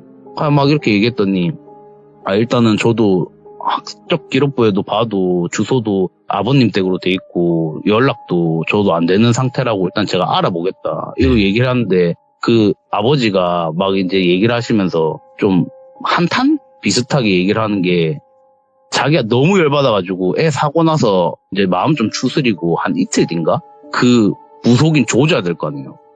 어떻게 보면 사기잖아요, 이거. 네. 뭐 법적으로 처벌은 안 되겠지만은. 네. 화가 나죠. 그러니까 그 무속인 그냥 엎으려고 가신 거예요. 그 선생님이라고 부르던 무속인 집에 갔더니 야반 도주했대요. 예. 그러니까 그 지역에서 되게 큰 회사 회장님이다 보니까 그 사고 소식이 알려질 거 아니에요. 그렇죠. 예, 그 듣다 보니까 이게 그 무당 귀에 흘러 들어간 건지 야반 도주를 했대요. 해코지 당할까 봐. 가니까 빈집이더라고. 뭐 집기 이런 거 그대로 있는데 진짜 빠르게 막 튄 흔적 있잖아요. 막 어질러져 있고. 네. 그렇더라고. 그러니까 내가 이게 이제 화풀이도 못하고, 근데 애한테 사죄를 빌고 싶다. 만약에 연락이 되면 좀 선생님 정말 부탁드린다고. 나 해코지 하려는 거 아니라고. 이러면 사정사정 하시고 돌아가셨대요. 그래서 선생님이 안 되겠다. 한번 찾아봐야겠다. 자기가. 저희 담임 선생님. 일단 걱정되잖아요. 자기 학급 학생인데 생사 여부도 모르고. 그래가지고 막 찾다. 근데 주소가 없으니까. 그때 당시 뭐 휴대폰 번호가 있는 것도 아니고. 그 아버지가 뭐 마땅한 직장이 있어서 직장을 찾아갈 수 있는 노릇도 아니고. 그래가지고 막 찾다가 딱 아이디어가 저희 담임선에 떠오른 게, 전 학교에 한번 물어볼까? 전에 다니던 학교? 하고 전화를 했대요. 사정 설명을 드렸대요. 뭐 무당 이런 얘기는 안 하고, 저희 애가 교통사고 이후에 아버지랑 사라졌는데 혹시 뭐 주소 남은 거 있냐고. 그랬더니 그 선생님이 그 전 학교 담임 선생님한테 전화를 했겠죠? 여쭤봤더니, 저희도 학교 기록부 보니까 그 집으로 돼 있대요. 작은 수영이지, 주소가. 그래 막 찾다, 선생님 잠깐만요 이러더니 막 한 5분 정도 조용하더래요. 통화는 계속 되고 있는데 한참을 기다렸더니 딸깍 이러면서 받으시더래요. 그 선생님분이. 그러면서 하시는 말이, 주소 하나 남아있다고. 뭐 어떻게 남아있냐고 물어보기도 그렇고, 일단 주소가 남아있다니까 그 불러달라고. 갖고 막 불렀더니 우리 지역이더래요. 부산. 갖고 잘됐다 싶하고 찾아가신 거예요. 그날 바로 학교 마치자마자. 딱 갔더니 그냥 평범한 다세대 주택이더래요. 딱 갔더니 1층은 빈집이고 그러니까 2층에 사람이 사는 것 같더래요. 빨래 널려져 있고. 예. 그러니까 2층에 올라갔죠. 이 주소는 맞으니까. 갔더니 웬 아주머니 한 분? 좀 나이 드신 분이 나오시더래요. 무슨 일로 오셨냐고. 그러니까 설명을 드려대요. 내가 여기 무슨 초등학교 선생님인데 저희 애가 교통사고 나가지고 아버지랑 없어졌다. 혹시 여기가 뭐 저희 전학교에서 알아보니까 주소가 여기로 돼 있다는데 뭐 혹시 아시냐고. 그러니까 생김새를 설명을 해줬대요. 네. 큰 수영이 생김새를 막 설명해줬더니 곰곰이 이렇게 떠올리시다가 아주머니가 안다고. 그랬더니 혹시 이름이 김수영이 아닌가요? 이러더래요. 아시는 거잖아요. 예. 혹시 아시냐고. 여기 살았냐고 수영이. 이랬더니 요 밑집에 살았다고. 빈집에. 밑집에 뭐 살았다고. 이러면 근데 빈집이던데. 그러니까 거기 당집 어젠가 갑자기 뭐 야반 도주를 했는지 없어졌어. 이런 거예요. 무슨 말씀이세요? 이랬더니 그 생활하는 일반 가정집이 아닌가 하니까 당집이었대요. 예. 1층에 살았는데 무당집. 예. 갖고 한 일주일 전까지만 해도 있었는데 하루아침에 소리 소문 없이 뭐 짐을 다 뺐더라고. 그날 밤인가 이러면서 막 뭐 용달차 오는 소리 들리고 밤에 자는데 그 전날 밤에 막 시끄럽게 막 떠들고 밖에서 이래가지고 했는데 그냥 신경 안 쓰고 아침에 일어나보니까 밑에 내려가 보니까 빈집이더라고. 그러니까 그게 무슨 말씀이시냐고 그랬더니 그 무당집 딸내미래요. 수영이가. 그게 무슨 말이냐. 그래가지고 그러고 있는데 막 하는 게 그 집에 무당집이었고 1층에 아주 여자 무당이었대요. 네. 그 집 딸내미래요. 큰 수영이가. 그리고 같이 사는 건 아니고 한 달에 한두 번씩 자기 아버지 벤츠 끌고 같이 찾아왔대요. 남편이 되게 잘 사나 봐? 이러시더래요. 왜냐면 외제차를 끌고 딸내미 데리고 엄마 보러 오니까. 그래가지고 집 뭐 용암무당이라더니 뭐 돈도 잘 벌어가지고 자기 남편 외제차도 굴리고 다니고 딸내미도 참 예쁘게 생겼던데. 그러니까 선생님이 머리가 띵한 거예요. 이게 어떻게 된 일이지? 하면 큰 수영이가 무당 딸이었나? 근데 학적계로 보면 아버지밖에 없으니까 이상하다. 이게 근데 맞냐고. 그러니까 맞다고. 이름 김수영 아니냐고. 그 아버지 벤츠 끌고 다니던데 이런 식으로 얘기를 하시니까 선생님도 아시죠? 운전기사분이시니까 그 집 차가 벤츠인 거는 검은색 세단인 거는. 그러면 수영이네 아버지가 맞단 건데 수영이가 맞단 건데 어머니가 살아 계셨네? 네. 이런 식으로 생각하고 일단은 빈집이잖아요. 혹시 어디로 간다고 하시던가요? 그러니까 그것도 모른대요. 야반 도주하는 것처럼 밤에 후다닥 가버려가지고 그건 나도 몰라 이러니까 뭐 선생님도 더 이상 캘 수 있는 게 없잖아요. 돌아오신 거예요. 그냥 어쩔 수 없이. 그래가지고 작은 수영인 아버지한테 전화를 드린 거예요. 자기 알아낸 거를 말씀드리려고 저희 담임 선생님. 이제 탁 전화를 드렸더니 수영인 아버지가 받으시더래요. 작은 수영인 아버지가. 그러고 하시는 말씀이 선생님 어떻게 전화하셨냐고 이랬더니 이제 상황 설명을 다 하셨겠죠. 저희 담임 선생님. 했더니 막 얘기를 듣다가 우시더래요. 작은 수영인 아버지가. 아버님 진정하시라고. 그래서 이게 이제 더 이상 못 찾을 것 같아서 슬퍼서 우시나? 이런 생각에 이제 위로를 해드리려고 했더니 선생님 내가 미친 짓 했다고 이러면서 하시는 말씀이 그날 이제 선생님한테 부탁드리고 난 뒤에 마음이 너무 답답하니까 다른 무당집에 찾아간 거예요. 내 딸이 언제 의식 깰까 싶어서. 그러니까 병원에서는 더 이상 솔솔 도리도 없다고. 예. 언제 깨어날지도 모른다고. 자기 와이프는 반쯤 정신 나가 있고 그러니까 회사 일도 손에 안 잡힐 거 아니에요, 아버님이. 그러니까 진짜 지푸라기라도 잡는 심정으로 다른 무당집에 가서 진짜 좀 이렇게 말상대라도 하려고 자기 이렇게 화라도 풀 겸 가신 거예요. 가가지고 이제 인사드리고 처음 보는 분이니까 무당분한테 이제 내 딸 사주 보러 왔다 이렇게 얘기했더니 사고 나는 건 얘기 안 했대요. 네. 그래갖고 생년월일을 불러봐라 이랬더니 생년월일을 불러줬대. 자기 딸. 그랬더니 휙 보고 떡떡떡떡 뭐 이렇게 보더니 종이 쪽지를 휙 던지더래요. 죽은 애 사주로 왜 가져와? 이러더래요. 그게 무슨 말씀이시냐고 이랬더니 곧 죽을 애 아니야? 네 딸 사주 맞아? 이러더래요. 장난치는 거냐고. 그래갖고 이제 아버님이 설명을 드렸죠. 내 딸이 얼마 전에 교통사고 나서 지금 의식불명이다. 그러니까 이런 애 살기 힘들어 이러더래요. 포기하라고. 정말 안 됐지만 어린애가 참 안 됐지만은 안 됐어 이러면서 포기하래요. 아버님은 이제 뭐 어쩔 수가 없죠. 예. 뭐 믿는 도 마음도 하고 막 하다가 큰 수영이 사주도 알 거 아니에요. 이분이 생년월일을 둘이 바꾸려고 했으니까. 바꾼 사주니까. 그래서 큰 수영의 사주를 알아보려고 얘가 살아는 있나 싶어가지고 큰 수영의 사주를 딱 보여줬더니 탁 보시더니 막 이렇게 이제 찾으시더니 얘는 날 때부터 건강하고 복이 많고 대성할 팔자래요. 100세까지 살 팔자라고 하고 이게 그 무당이 사주를 바꾸려고 멀쩡한 애를 데리고 온 건 맞구나 이런 생각이 들었는데 너무 슬프잖아요. 자기 딸은 다 죽었는데 얘는 대성할 사주라고 하고 뭐 믿진 않지만 한참 울고 있는데 그 무당분도 가만히 계시더래요. 안타까우니까. 가만히 있는데 아차 싶은 게 11년을 사주를 바꿔서 살았잖아요. 그러니까 작은 수영이 사주라고 내민 게 원래는 큰 수영이 사주인 거예요. 큰 수영이 사주라고 내민 게 작은 수영이 사주고. 그러니까 머리가 띵 해가지고 이러고 한참 우시다가 딱 그 무속인 분 보고 앞에 계신 분 보고 저 그 사주 잘못 불러드렸다고.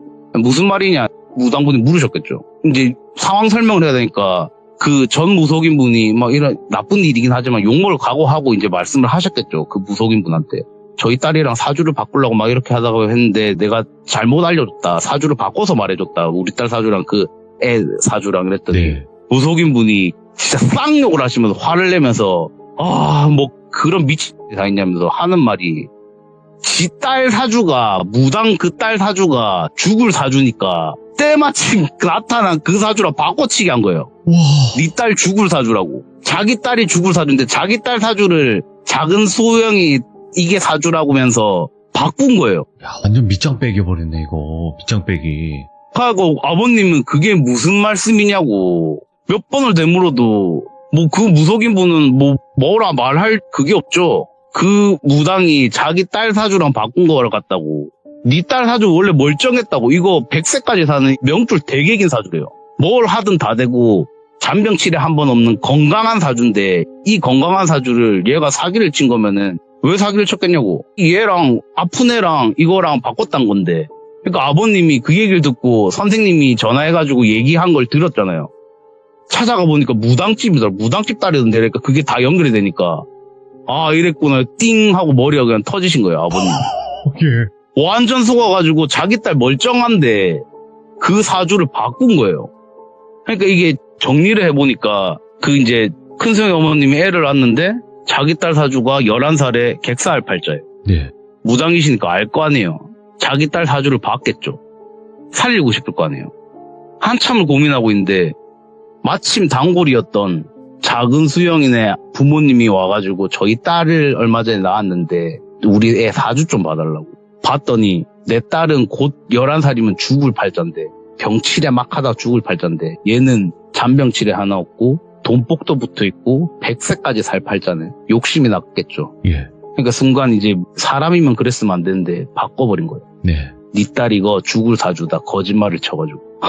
그래가지고 그 바꿔서 그렇게 됐는지 모르겠는데 이제 저희 아재가 하는 말이 결국에는 이제 작은 수영이가 뇌사 판정이 돼가지고 장기 다 이제 기증하고 세상을 떠났다고 알고 계셨다 하더라고요. 전인 다인 선생님이 그렇게 말씀을 했다고. 왜냐면 저희는 그때 이후로는 그 얘기를 입 밖에도 안 꺼내셨거든요. 저희 다인 선생님한테. 애들 충격받을까봐 아마 네. 안 꺼내신 것 같아요. 그래서 이제 자기는 평생 못 잊을 일이다. 이런 식으로 얘기를 하시더라고요. 그리고 이제 저도 그 얘기를 듣고 아재한테 야, 참 별의별로 그거 뭐 근데 저희 아재도 뭐 솔직히 안 믿죠. 저도 그런 거 잘 안 믿으니까. 그러니까 이게 원래 벌어질 일이어서 그렇게 벌어진 건지 아니면 진짜 사주가 바뀌어서 그게 된 건지. 그래서 이 부녀가 도망을 간 건지 일이 다 성공되고 나서 사주가 바뀌었다라는 걸 확인한 다음에 도망을 간 건지. 그리고 이게 그 얘기를 듣고 나니까 그때 자전거 타러 갔을 때 한 얘기가 문득 떠오르는 거예요. 예. 큰 수영이가 한 말이 저한테 살려면 뭔들 못해. 맞아요. 그러니까 얘도 알고 있었던 것 같은 거예요. 소름이 쫙 돋는 거예요. 예. 그 얘기를 듣고 제가 똘비한테 전화를 했어요. 바로 명절 그때 밤에 이제 저희 집에 오고 나서 네. 전화를 해가지고 너 수영이 기억나냐고. 그러니까 그 얘기 왜 꺼내냐고 하고 아니 내가 뭐 들은 게 있는데 하면서 이제 저희 아재한테 들은 얘기를 했어요. 해줬더니 얘가 그 수영이 얘기 꺼내지 말라는 식으로 얘기를 하더라고요. 그래갖고 저는 얘가 어릴 때 첫사랑이니까 작은 네. 수영이가 그래서 마음이 안 좋구나. 그래가지고 이런 얘기를 하지 말라고 했더니 자기도 큰 수영을 좋아했대요. 네. 근데 얘가 했던 행동은 작은 수영을 좋아했거든요. 큰 수영이 보고도 뭐라고 했냐면은 작은 수영이랑 얘가 친하게 지내면서 큰 수영이한테 야 너 얘랑 놀지 마. 야 너 얘한테 붙지 마 하고 작은 수영이한테도 야 쟤랑 멀리 하라고. 너 그런 식으로 얘기를 했어요. 서로 멀어지게 하려고. 되게 미워한 걸로 저는 기억에 났는데 너 작은 수영이 좋아하지 않았냐? 이렇게 얘기했더니 그게 아니래요. 아, 무슨 말이냐고 그랬더니 그때는 자기가 귀신 본다는 얘기를 저한테 안 알렸던 상황이잖아요. 네. 그러니까 괜히 이상한 얘기를 못하는 상황이니까 말을 못했던데 지금에서 이제 하는 얘기가 얘 둘이 처음 올 때부터 작은 수영이한테 귀신인 것 같은데 자기는 살면서 생전 처음 보는 귀신이었다. 이게 원래 형체가 있어야 되는데 까만 연기처럼 등 뒤에 두 개가 매달려 있더래요. 풍선 매달아놓은 것처럼.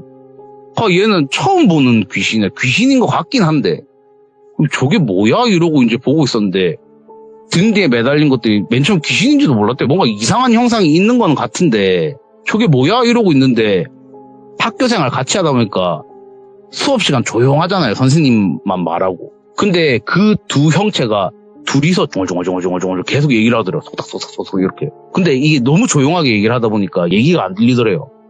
근데 한참이 지나고 얘네가 사고 터지기 한 일주일? 뭐 얼마 전부터 점점점 소리가 커지는데 그 두 형체가 소리가 커지는데 말이 들리더래요. 그 말이 뭔지 들어보니까 서로 싸우더래요. 말싸움을. 야 87년생 뭐 6월달 김수영 얘 맞아? 이런 식으로 막 얘기를 하더래요. 그러니까 한 형체가 얘기를 하니까 걔가 또 맞다고 얘 맞다고 대답을 하고. 예. 하고 또 막 조용하다가 얘가 87년생 6월달 김수영이라고? 막 이러다가 막 서로 막 말싸움을 하더래요. 한 명은 야 이거 맞냐고 확인하고 한 명은 맞다고 확신하고 막 서로 말싸움을 하다가 가만히 또 조용해지더니 그 큰 수영이가 옆에 앉아있었잖아요. 작은 수영이 옆에. 큰 수영을 딱 보면서 얘도 김수영이네? 이러더래요. 얘인 것 같은데? 그러니까 얘 아니야 얘라니까 이러면서 막 또 싸우더래요. 둘 중에 한 명 맞다고. 막 싸우다가 얘가 이제 계속 듣고 있었잖아, 똘비가. 근데 결국에 결론 내린 게 그 둘이가 막 싸다. 아, 됐다고. 둘 다 데려가자고. 한 명이 그렇게 얘기를 하니까 그 맞다고 계속 확신하던 애가 그냥 그럴까? 둘 다 데려갈까? 둘 중에 하나는 맞으니까 둘 다 데려가면 맞겠지 이러더래요. 얘가 한참 지 혼자 듣고 있으니까 뻥져 있었대요, 이렇게. 아니, 저 귀신들은 뭔데 사람을 데려가니 많이 이 난리를 치고 둘이를 데려가려고 하고 있어요. 가만히 보고 있는데 아무 형체도 없고 연기만 있는데 거기서 갑자기 형상이 조용하다가 둘이서 갑자기 한 목소리로 야 이러더래요. 왠지 느낌이 나를 부르나? 이런 느낌이 그냥 순간적으로 들더래요. 아무 눈도 안 달리고 그냥 검은 연기처럼 보이는 건데 형상인데. 그리고 고개를 돌리는 것처럼 약간 휙 이러더니 야 넌 누구 같아? 이러더래요. 똘을 보고. 예. 87년생 6월생 김수영 누구야? 이러더래요. 근데 이게 얘가 원래 귀신이 이렇게 말을 걸고 하면 얘는 안 보거든요, 절대. 네. 네. 반응을 안 하려고 하는데 이게 정말 그때 자기도 왜 그런지 모르겠는데 이게 누가 팔을 이렇게 끌어올리는 것처럼 아. 손이 쭉 올라가더래요. 그리고 작은 수영이를 가르쳤대요. 왜냐면은 6월생인 거 알잖아요. 좀 있으면 생일이니까. 6월생 김수영 누구야 이러니까 가르친 거예요. 그러니까 손 덜덜 떨면서 작은 수영이를 이렇게 가리키고 있으니까 조용하더래요. 두 형제 가만히 자기를 쳐다보고 있는 것 같긴 한데. 그러니까 그래 말해줘서 고맙다 이러니까 슥 손이 내려가더래요. 그냥 힘이 털썩 풀린 것처럼. 그리고 슥 사라지더란 거예요. 그 형제 두 명이. 예. 그러니까 내가 이거 잘못된 행동을 했나? 어린 마음에 순간적으로 생각이 든 거예요. 지 혼자서 되게 고민을 많이 했대요. 그러다 보니까 이게 작은 수영이한테 붙은 건 맞는 것 같은데 큰 수영이까지 데려가려고 하니까 얘가 떨어뜨려 놓으려고 한 거예요. 말은 못하고. 귀신 붙었다 말을 할 수가 없잖아요. 너희 둘 다 데려가려고 한다.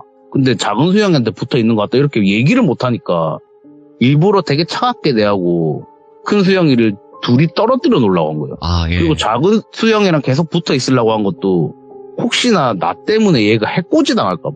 내가 이거 손가락 가리킨 것 때문에. 그래서 지금도 좀 되게 안 좋게 생각해요, 자기는. 자기 때문에 죽은 거 아닌가?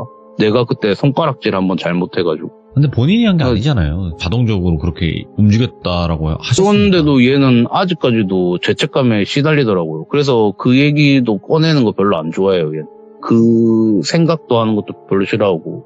그때 그 20살 때 전화해가지고 그 얘기 처음 들을 때도 맨 처음에 안 한다 했거든요. 수영 얘기는 하지 말자 이런 식으로 얘기하다가 제가 이제 내가 아재한테 들은 게 있다 이러면서 얘기를 했더니 아직까지도 그때까지도 죄책감이 시달려가지고 그 얘기하는 걸 되게 힘들어하더라고요. 맞네요. 예. 여기서 질문을 좀 드리고 싶은 게, 그러니까 정리를 한번 해보자면, 그 아재분의 동기분이 그 선생님이라고 하셨잖아요. 저희 담임 선생님. 네, 그러니까 담임 선생님이 겪은 일을 아재분에게 말씀을 맞아요. 하시고, 그거의 자세한 내막을 객강님이 들었으니까 이렇게 자세하게 아시는 거겠네요. 저희 아재한테 다 들었어요.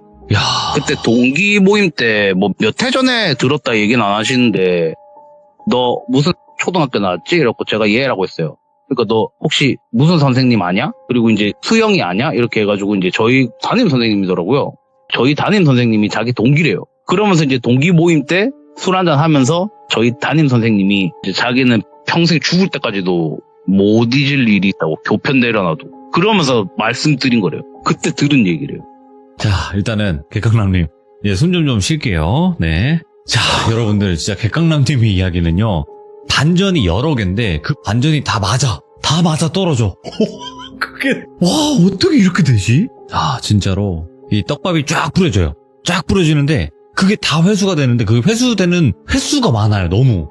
그러니까 와, 이게 머리에 땅땅땅땅 맞으면서 마지막에 뒤통수 빵 한 대 맞는데, 야, 이게 객강남님의 매력이고, 객강남님의 이야기는 끝까지 들어야 돼요. 예, 끝까지 들으면 감사합니다. 진짜 소름이 안 끼칠 수가 없고, 레전드 소리가 안 나올 수가 없는 그런 이야기였습니다. 아, 너무너무 감사드려요, 객강남님. 감사합니다. 네, 고맙습니다.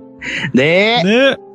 와, 정말, 우리 지금 실시간 반응도 난리가 났는데, 끝까지 들어야 돼요. 이 한국말이라는 건요, 여러분들 끝까지 들어야 되는 이유라는 게 분명히 있습니다. 그리고 이 이야기를 들으신 여러분들의 댓글을 꼭 유튜브 댓글로 남겨주시길 바라겠습니다. 감사합니다. 고맙습니다. 여러분 안녕하십니까. 이번 이야기는 시청자 덕션님께서 이야기를 들려주실 겁니다. 덕션님께서 해주실 이야기는 여러분들도 아시다시피 귀신을 보는 방법은 굉장히 여러 가지가 있다고 저도 많이 듣고 생각을 하고 있는데 대부분 실제 눈으로 보는 것과 그리고 뭐 머릿속으로 상상으로 보는 것과 그리고 꿈과 가위 이렇게 여러 가지가 있습니다. 그 중에서도 대부분의 많은 사람들은 가위 눌림 때 귀신을 많이 보는데 가위 눌림이 무서운 이유는 몸이 움직이지 않기 때문에 도망칠 수도 없는 그 환경 속에서 본다라는 게 굉장히 무서운 거거든요. 근데 어떤 이야기일지는 같이 한번 들어보도록 할게요. 네, 여보세요? 안녕하세요. 아, 네, 안녕하세요. 덕션님. 아, 네. 굉장히 선한 느낌을 많이 받네요, 목소리에서. 아, 감사합니다. 네. 굉장히 이게 선하다는 느낌을 받는다는 것 자체가, 왜 제가 이런 말을 할까? 좀 의아하지 않으세요? 아, 네. 네. 왜 근데 그러실까요? 진짜 그게 느껴져서 그런 거예요. 아, 예. 진짜 우리 기중님들도 아마 느끼실 거예요, 이거는. 아, 자, 감사합니다. 네, 오늘 덕전님께서 처음으로 또 시들무에 찾아와 주셨고, 지금 많이 또 긴장되실 텐데, 있는 그대로 이야기를 들려주시면 될 것 같고요. 자, 네네. 그러면 어떤 이야기일지는 바로 출발을 해보도록 하겠습니다. 렛츠가 기리십니다. 덕션이에요.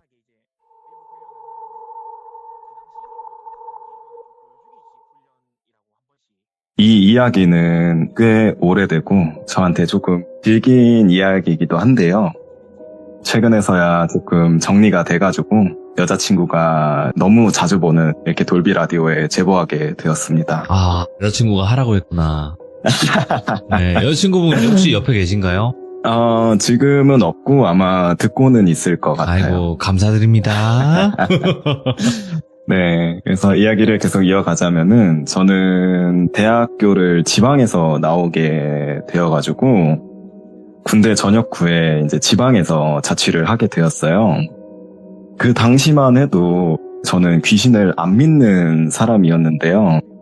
그랬던 제가 이제 조금 독특한 여자친구를 만나게 되었습니다. 오호, 예? 저는 처음 들었었는데 가위 대물림이라는 게 있더라고요. 가위의 네. 대물림. 예. 네, 그래서 여자친구가 집안 대대로 어렸을 때부터 일주일에 심하면은 7번까지도 가위에 엄청 시달렸었는데 막 정말 심할 때는 뭐 예지몽이라든지 아니면 뭐 무당 관련해서도 이렇게 할 얘기가 정말 많지만은 그 얘기는 다음에 기회가 온다면은 말씀드리도록 하겠습니다. 얘기로 와서 그렇게 성인이 되고 가위 눌림이 점차 사라지는 시점에서 저를 만났거든요. 그래서 그 당시에 정말 피곤하면은 한두 번 눌릴까 말까 할 정도로 더 이상 일상생활에는 가위가 전혀 신경 쓰이지 않을 정도로 이렇게 빈도가 약해졌었는데 그러던 어느 날 피치 못할 사정에 의해서 이제 제 자취방에 여자친구가 동거 아닌 동거를 한 3달 정도 하게 되었습니다. 예. 제 자취방이 조금 설명을 해드리자면은 이제 네. 거실 하나에 방 하나가 있는 투룸이었는데 이제 그 작은 방을 침실로 쓰고 있었어요. 네. 근데 창문이 너무 크니까 암막 블라인드를 이렇게 설치해 놓는 그냥 평범한 그런 자취방이었는데 그 당시에 저는 과 특성상 실습을 좀 자주 나가는 그런 과였었거든요. 그래서 이제 실습지가 조금 먼 경우에는 아침 일찍 일어나가지고 한 5시 반쯤에는 집에서 나와야지 실습지에 이렇게 도착할 수 있는 그런 상황이어가지고 이제 그렇게 아침 일찍 나갈 때마다 여자친구가 일어나서 이렇게 가볍게 배웅을 해줬었는데 네. 근데 너무 이른 시간이잖아요. 그래가지고 배웅을 해준 다음에 바로 다시 작은 방에서 잠을 잤다고 하더라고요. 여기서 한 가지 조금 이상했던 일이 이제 여자친구가 배웅해주는 시간대가 네. 새벽 5시니까 해가 좀 들어올락 말락 빛이 조금 들어올락 말락 할 때였는데 네. 이제 빛이 들어오니까 블라인드를 끝까지 내리고 여름이어가지고 선풍기를 발 쪽에다가 틀어놓고 잠이 들었는데 그렇게 자다 보면은 아침인데도 불구하고 가위 눌림이 시작됐다고 하더라고요. 그래서 저는 가위에 그렇게 많이 눌려본 사람이 아니어가지고 잘 몰랐는데 여자친구는 오랫동안 그렇게 가위에 눌렸던 사람이라 깨는 네. 방법이 정해져 있었다고 하더라고요. 네. 그게 눈을 최대한 크게 뜨는 거였는데 이렇게 막 필사적으로 눈을 크게 뜨면은 어느 순간에 이렇게 가위가 풀린다고 하더라고요. 그래서 그날도 가위에 눌리니까 네. 이제 필사적으로 눈을 뜨려고 애를 엄청 썼대요. 예. 근데 이상하게 블라인드 밑이 엄청 신경 쓰였다고 하더라고요. 이렇게 선풍기 바람에 블라인드 밑이 펄럭이면서 빛이 들어오면은 뭔가 검은 형체가 살짝 보였다 안 보였다 그러다가 직감적으로 느꼈다고 하더라고요. 아, 네. 저기에 여자가 있구나. 그렇게 가위에 깨고 나면 둘러보면은 아무것도 없고 근데 제가 앞전에 얘기를 했듯이 여자친구의 그 가위 눌림이 거의 사라진 상태에서 저를 만났는데 그래서 이상했는지 저한테 오빠 나 자꾸 가위에 눌린다 이렇게 얘기를 하더라고요. 근데 그 당시에 제가 뭐 귀신을 믿는 것도 아니었고 그렇기 때문에 그냥 별로 대수롭지 않게 요즘 좀 여자친구가 스트레스를 많이 받아서 그런가 보다 이러면서 자연스럽게 장난치면서 넘어갔어요. 네. 그렇게 이제 제가 실습이 끝나고 여자친구도 집안일이 잘 마무리되어가지고 여자친구는 다시 본가에 가게 되고 네. 그러다가 이제 장거리다 보니까 잠자기 전에 여자친구랑 간단하게 통화를 하는데 그때 갑자기 얘기를 꺼내더라고요. 오빠 그 집에서 혼자 자는데 괜찮아? 이렇게 물어보길래 괜찮지 왜? 이랬는데 여자친구가 그제서야 조금 더 자세히 얘기를 해줬는데 제가 그렇게 실습만 나가서 집에 혼자만 있으면은 그렇게 매일매일 똑같은 가위를 눌렸다고 하더라고요. 그래서 이제 여자친구가 워낙 겁이 많아가지고 이제 그걸 좀 다독여주려고 하다 보니까 저도 가위를 눌렸었더라고요. 예. 이제 여자친구 만나기 전에 제가 자취방에 들어온 지 얼마 안 됐을 때 이게 꿈인지 가위인지 잘 모르겠는데 제가 제 자취방에서 혹시 여기 아이팟이라고 아시나요? 아우, 저 있었어요. 필터 하는 거. 네, 맞아요. 네. 조그만한 MP3잖아요, 그게. 나노인가요? 아니면 클래식인가요? 나노야. 나노, 와. 그 MP3를 제가 이렇게 만지고 있었는데 이제 MP3 같은 경우에는 이렇게 줄 이어폰을 쓰잖아요. 그래서 그 줄 이어폰을 아이팟에 꽂으려고 하는데 왠지 계속 안 꽂히는 거예요. 그래서 이게 왜 안 꽂히지? 안 꽂히지? 이러고 있었는데 순간 옆에서 어떤 여자가 꽂히는데? 하는 동시에 막 엄청 웃는 거예요. 그래서 이게 가위구나. 그 경험을 제가 겪었었거든요. 오, 예. 그래서 여자친구한테 저도 그게 생각이 나니까 막 얘기해주니까 여자친구 막 너무 무서워하고 그래서 여자친구를 좀 진정시키고 다독여주고 통화를 딱 끊었는데 그 웃음소리 어디서 들어봤는데 생각이 들어서 고민을 해보니까 예전에 제가 그 목소리를 한번 들었더라고요. 예. 이제 때는 중학교 1학년 때로 올라가는데요. 10년도 더 된 일인데 그 당시에 저는 태권도를 다녔었어요. 중학교 1학년 때.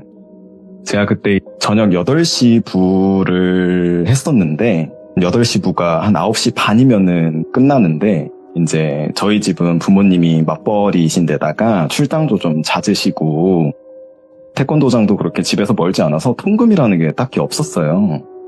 그래서 그렇게 태권도가 끝나면은 근처 친구 집에 가서 뭐 늦은 저녁을 먹든가 야식을 먹든가 좀 이렇게 놀았었는데 그 당시에 닌텐도가 또 엄청 유행이었거든요. 닌텐도 64. 네, 그쵸. 예. 그렇게 닌텐도로 신나게 정신없이 놀다가 한 12시쯤인가 갑자기 졸음이 너무 몰려오는 거예요. 예. 그래가지고 이거 너무 피곤해서 안 되겠다. 이제 집에 가서 자야겠다. 생각이 들어가지고 집을 나왔어요. 집으로 가려고 친구 집에서 나왔는데 그날따라 달이 너무 유독 밝은 거예요. 그래서 나오면서도 와 오늘 달 진짜 밝다. 내가 본 것 중에 제일 밝은 것 같아. 이러면서 막 그런 마음으로 나왔는데 제가 그 당시에는 겁이 많아가지고 되게 큰 길로만 다녔었거든요. 네. 그 큰 길에는 가로등도 많고 사람도 조금씩 왔다 갔다 하니까 그 길로만 다녔는데 오늘따라 유독 달이 너무 밝으니까 조금 덜 무섭기도 하고 너무 진이 빠지고 졸리기도 하니까 빨리 집에 가려고 이제 잘 다니지 않는 학교 옆에 골목길이 있어요. 거기가 집으로 가는 지름길이어가지고 그날은 그 길을 택하게 됐죠. 제가 그랬을지 말았어야 됐는데 거기가 워낙 어두운 길이기도 하고 지금은 가로등이 여러 개가 설치됐었는데 그 당시에는 가로등이 딱 2개만 있었거든요.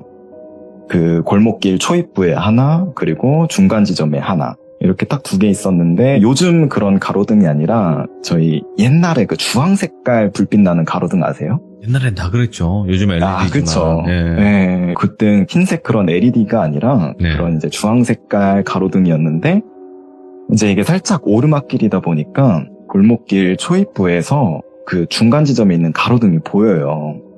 가로등 머리만 이렇게 보이는데 그 가로등이 깜빡깜빡 미는 거예요. 그래가지고 무섭게 갑자기 왜 저렇게 깜빡깜빡이지? 무섭다 이러면서 속으로 그래도 달이 밝아서 너무 다행이다. 빨리 집에 가자 이런 생각을 하면서 걸음을 옮겼죠. 그래서 골목을 딱 꺾으면은 그 2번째 가로등 있는 길이 딱 하고 이렇게 환하게 보이는데 그 2번째 가로등 아래 머리가 조금 덥수룩하고 검은색 점퍼 같은 걸 입은 여자가 줄 이어폰을 끼고 가로등에 이렇게 기대어 있는 거예요. 네? 너무 무섭잖아요. 진짜 진짜 오줌이 지릴 정도로 그 당시 너무 무서웠어요. 그래서 빨리 지나가야겠다. 그 생각밖에 안 들더라고요. 그래서 빠른 걸음으로 정중거리면서 갔는데 이제 그 여자를 딱 지나치려는 순간에 그 여자가 휙 돌면서 벽을 바라보더라고요. 예? 그러니까 저한테 등을 지고 있는 거죠. 그래서 순간 움찔하고 놀랐는데 뭐지 왜 저래? 너무 무섭다. 모르겠다 이러면서 빨리 지나가려고 하는데 한 2걸음 3걸음 지나갔나? 근데 갑자기 막 이히 이러면서 막 웃는 거예요. 그 여자가 갑자기. 정말 이 웃음소리를 제가 뭐라 표현을 못 하겠는데 정말 중저음인데 하이톤? 2명인데 1명 같은 정말 듣도 보지도 못한 목소리여가지고 표현하기가 힘든데 정말 이 말밖에 설명하기가 힘든 것 같아요. 중저음인데 하이톤. 너무너무 이질적인 느낌 막 들면서 정말 뒤도 못 돌아보고 뛰었어요. 너무 무서워가지고 제가 막 뒤도 못 돌아보고 막 부들부들 하면서 미친 듯이 막 뛰어가지고 집에 딱 왔는데 진짜 심장은 막 쿵쿵쿵쾅 거리지. 근데 부모님은 다음날 또 출근을 하셔야 되니까 다 주무시고 계셔가지고 진짜 잠도 못 자고 막 이불 뒤덮고 막 그렇게 벌벌벌 떨면서 그렇게 지냈던 기억이 있는데 여기서 이 이야기가 끝나지 않는다는 게 전 더 무서웠던 것 같아요. 여기서 이제 제 방을 먼저 살짝 설명을 해드리자면은 제 방에 딱 들어왔을 때 오른쪽에 컴퓨터가 있고 그 다음에 들어오자마자 보이는데 옷장이 있고 예. 그 사이에 이렇게 침대가 있었거든요. 이렇게 이제 이 방에 있었는데 이거를 조금 잘 기억해 주시면은 조금 더 이해하는데 편하지 않을까 싶습니다. 네. 그래서 이제 그 골목길 일이 있고 나서 한 3일 정도 지났나? 그날 어머니는 교회 행사 때문에 조금 멀리 놀러 가시고 아버지는 지방 출장 가셔가지고 부모님이 안 계신 날이었어요. 근데 그 일이 있고 이제 얼마 안 있으니까 무섭기도 하고 그래가지고 그 당시에는 또 네이트온이라고 혹시 아실까요? 지금의 디스코드 같은 게 되게 유명했었는데 그래서 너무 무서우니까 친구들이랑 음성통화를 하면서 게임을 했었어요. 근데 저한테는 7살 어린 동생이 있거든요. 근데 제가 그 당시에 중학생이었으니까 동생이 막 유치원 다닐 때였는데 이제 게임을 막 하고 있는데 동생이 갑자기 엉아 하는 거예요. 엉아? 네.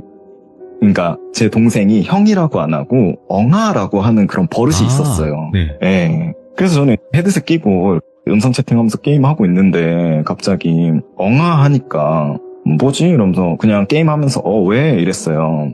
근데 아무 대답이 없는 거예요. 그래가지고 뭐지? 이러면서 그냥 다시 게임하는데 조금 뒤에 또 다시 엉아 하는 거예요. 그래가지고 뭐지? 왜 그러는 거야? 그래서 왜? 이랬어요. 그랬더니 또 대답이 없는 거예요. 그래서 아니 나는 게임하고 있는데 계속 부르니까 슬슬 짜증이 나기 시작한 거죠. 예. 그래서 그냥 무시하고 다시 게임 해야겠다 하는데 갑자기 바로 다시 엉아 하는 거예요. 그래서 너무 짜증나서 헤드셋을 팍 벗으면서 왜 자꾸 불러? 이러면서 소리 나는 쪽으로 휙 고개를 돌렸는데 왼쪽이었어요. 그게. 정말 당연하게 저는 아무 생각 없이 거실에서 동생이 부르는 줄 알았는데 제가 고개 돌린 방향은 옷장이었던 거죠. 그래서 뭐지? 와, 동생 지금 장난치는 건가? 뭐지? 미친 건가? 막 이러면서 생각을 했는데 생각해보니까 동생이 그날 부모님도 안 계시고 이래가지고 사촌 동생이랑 이모 집에서 자겠다고 안 들어온 날이었어요. 와, 진짜 막 손발이 부들부들하면서 너무 무서워가지고 일단 거실로 뛰쳐나왔어요.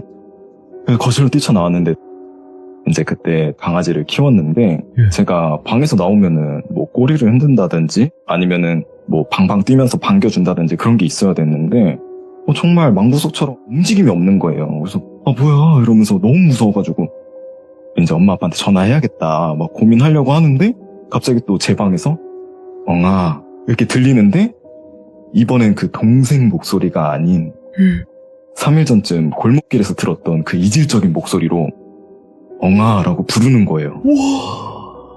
와, 진짜 너무 무서워가지고 그대로 강하지 않고 같이 게임하던 친구 집을 정신없이 뛰어갔어요.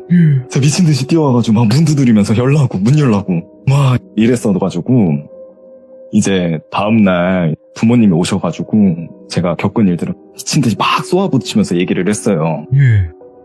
근데 알고 보니까 제 방에 있던 옷장 때문에 이런 문제가 조금 있었던 것 같더라고요. 그 당시에 아버지께서 이제 직장 상사분이 이제 네. 집안 인테리어도 바꾸면서 가구를 바꾸게 돼가지고 이제 거의 산지 얼마 안 된 옷장이라고 만약에 필요하면은 그냥 줄 테니까 가져가라고 하셨대요. 네. 그래서 그걸 가져가려고 했는데 직장 상사분의 아내분과 그게 소통이 잘 안 됐는지 아내분이 이제 그 사실을 모르고 주기로 한 옷장을 밖에 있는 분리수거장에 내놓으셨는데 저희 아버지가 그거를 착각을 하고 이제 누가 내놓은지도 모르는 옷장을 가져오셨던 거였어요. 아이고. 네. 이제 그걸 자개장이라고 하나? 네. 검은 색깔의 진짜 너무 깨끗하고 되게 이쁜 그런 옷장이어가지고 착각을 하신 거죠. 네. 그래서 그 옷장이 들어오고 나서부터 며칠 뒤에 계속 저한테 이런 일들이 생긴 거여가지고 찝찝한 마음에 할머니께서 이제 네. 사람을 불러서 바로 옷장을 이렇게 처리를 하셨고 그렇게 처리가 돼서 이제 그 일이 마무리되는 듯 했었는데 제가 너무 의문인 게 어떻게 보면 저에게 있어서 이게 트라우마 같은 일일 수도 있는 거잖아요. 맞죠. 근데 그거를 내가 여태까지 귀신을 안 믿는다고 할 정도로 왜 잊고 살았는지. 아니, 잊었으면은 잊고 사는 건데 왜 그게 다시 또 이렇게 왔는지. 그게 정말 의문이더라고요. 최근 들어서는 그런 뭔가 모를 현상들이 계속 생겼었는데, 뭐, 자잘하게는 이제 자다가 뭐 여자 숨소리가 들린다든지, 아니면은 뜬금없이 뭐 중얼거리는 소리가 들린다든지, 그렇게 막 엄청 굉장히 스트레스를 받았는데, 이제 여자친구랑 같이 일로 뭐 기도도 좀 드리고, 그렇게 해가지고 지금은 그런 현상이 없어졌는데, 예. 제 인생에 있어서는 정말 기억이 남는 사건 중 하나였습니다. 이야, 표현 자체를 워낙 잘해주셔가지고 소름이 진짜 쫙 끼치네요. 아, 감사합니다. 이야, 소름이 진짜로 전신에 끼친다고 해야 되나? 엉아. 아니, 그러면 이런 일들을 네. 겪었다고 칩시다. 네. 근데 지금 현재 여자친구분도 꽤나 여러 가지 이야기들이 있을 것 같아요. 아, 너무 많죠. 좀 몇 개, 좀 한두 가지 좀 짧은 거 있으면 가도 될 것 같거든요. 이거를 제가 조금 더 풀어주고 싶은데 여자친구의 아직 허락을 못 구해가지고 엉아. 뭐 간단하게 말씀을 드리자면은 뭐 여자친구는 워낙 아버지 때부터 그렇게 네. 가위 눌림이 있으셨는데 아버님께서 가위 눌림이 조금 심하셨는데 이제 예. 성인이 되고 나서 그게 점차 없어지셨대요. 없어지셨는데 이제 여자친구가 초등학교 때 그거를 물려받았다고 해가지고 여자친구가 아버님이 가위가 없어질 때쯤 여자친구한테 그게 가위가 끊임없이 나왔다고 하더라고요. 아, 가위 눌림을 계속 겪으셨구나. 네, 그래가지고 이제 오랜 기간 그렇게 해가지고 막 무당도 찾아가 보고 막 그랬는데 해결이 안 됐어가지고 그래서 이제 여자친구의 그 꿈이나 이런 것도 많이 연관이 돼가지고 진짜 막 예지몽까지도 막 어머님 아버님이 교통사고 날 뻔한 거 미리 꺼가지고 뭐 그랬던 경험도 있고 너무 많죠. 제가 봤을 때는 다음에 허락을 받으신 후에 또 여러 가지 이야기를 네네. 들려주실 것 같아요. 그럼요. 네. 근데 이 가위 눌림이라는 거 겪어보지 않으신 분들은 에이 그거 꿈이야 이렇게 생각하시는 분들이 있는데 겪으면 진짜 무서워요. 가위 눌림이 제일 무서운 것 같아요. 제가 봤을 땐. 왜냐면 이제- 움직일 수가 없잖아요. 우리가. 그쵸. 그러니까 더 무서운 거예요. 그래서 저도 그거를 계속 잊고 있다가 이제 그런 가위 눌림이 계속 떠오르니까 와, 그 여자친구의 평소에는 그냥 이러면서 들었던 게 너무 와닿더라고요. 조금이나마 이해를 할 수 있었던 부분이네요. 근데 네. 덕션님이 겪었던 거는 뭐 가위나 이런 꿈 그런 개념이 아니잖아요. 그쵸. 근데 그게 나중에는 잊고 있었는데 그게 네. 가위나 꿈 같은 걸로 다시 찾아오니까 그땐 그게 너무 무섭더라고요. 그렇지. 처음에는 그렇게 겪은 게 아니에요. 진짜 보신 거잖아요. 네, 그쵸. 그렇게 따지면 덕션님도 살짝쿵 그런 느낌이 좀 있으신 것 같기도 하고, 참 이건 미스테리한 거죠. 알 수가 없어요, 이거를.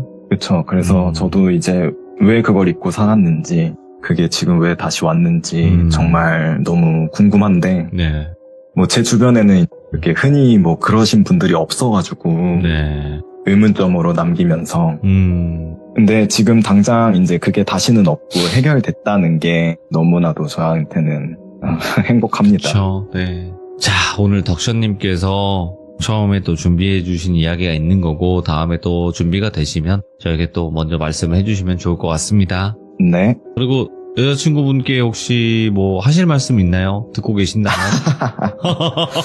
아쉽잖아요. 또 이런 기회가 흔한 것도 아니고. 뭐 이런 일이 있었는데도 옆에서 여자친구 엄청 기도도 많이 해주고 이제 이렇게 4년 정도 만났거든요, 지금. 그래서 너무 고맙고 이제 사랑한다고 얘기해주고 싶네요. 아이고. 두 분 항상 행복하시고 좋은 일만 가득하시길 바라겠습니다. 감사합니다. 네, 고맙습니다. 네. 사랑은 역시 위대합니다. 네, 사랑은 역시 위대하고 일단은 와, 엉아 레전드다 진짜.